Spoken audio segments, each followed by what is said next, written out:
分享2个网友的亲身经历，内容是这样的：2016年去台湾旅游，那天有点无聊，就跟同学去了圆山饭店旁的忠烈祠。我和同事看了一会儿，有一对大陆老夫妻一直没有走，在看牌位，因为牌位是按军职排列，牌位上密密麻麻写的都是名字，显然老人看不清楚，就犹豫着一直在我们的身边晃，最后终于开口，请我们帮他找一个人名。老爷子说那是自己的父亲，出生就没见过，想知道在不在这里。我们瞬间傻了，第一反应是这怎么可能被我们遇上，简直就像是电影里的桥段，然后就拼命的帮老人找在密密麻麻的牌位里找到那个名字，最后还真找到了，离远征军驻印军的牌位不远。老爷爷当时就哭了，一面拿出一个袋子，里面是水果，一样一样往外掏，一边哭着喊爸爸爸爸。忠烈祠的管理人员被声音惊动，走进来问什么情况。2个老人有些惊慌，连连说我来看爸爸，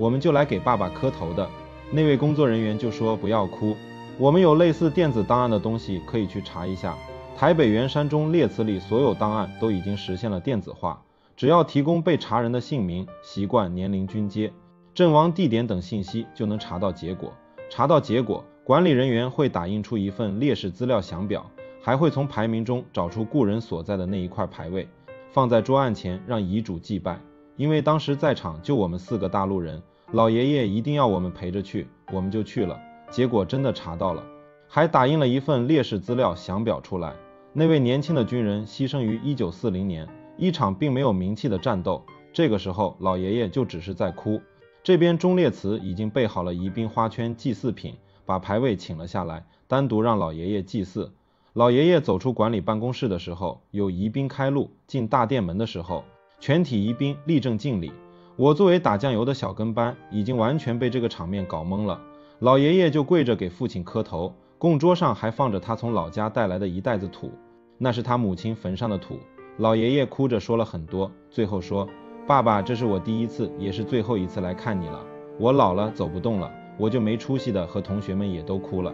忠烈祠的管理人员对老爷爷说，他们尽量做到对牺牲军人完善档案，以便将来后人查访祭祀。老爷爷哭的时候说，妈妈一直担心爸爸的孤魂野鬼，没有人祭拜。管理人员安慰他说，我们一直有祭祀他们。老爷爷就说，谢谢谢谢，不然爸爸会孤独几十年。抛开政治，看到这种场景特别泪目。白发苍苍的儿子，照片上英气勃发的父亲，母亲坟上的一坨土，几十年间的世事，风雨飘摇时代的年轻夫妻，真的特别累。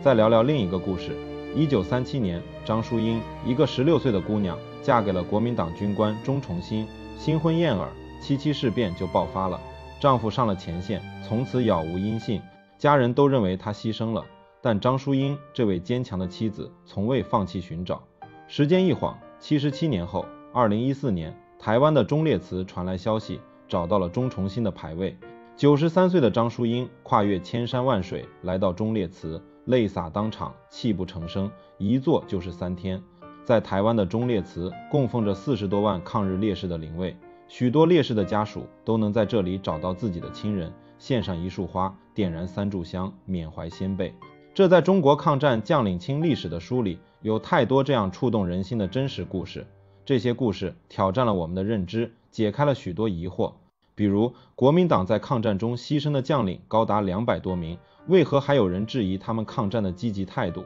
这本书内容全部选自台湾的传记文学杂志，是亲历者的第一手史料。它披露了许多不为人知的秘辛和细节，聚焦了918事变、77事变、淞沪会战、台儿庄会战、对峙受相等5大历史事件。31位作者，有的是高级将领，有的是中下层官兵，他们用简单朴素的语言讲述了自己亲历的历史，铭记历史，缅怀先辈。这本书我强烈推荐给大家。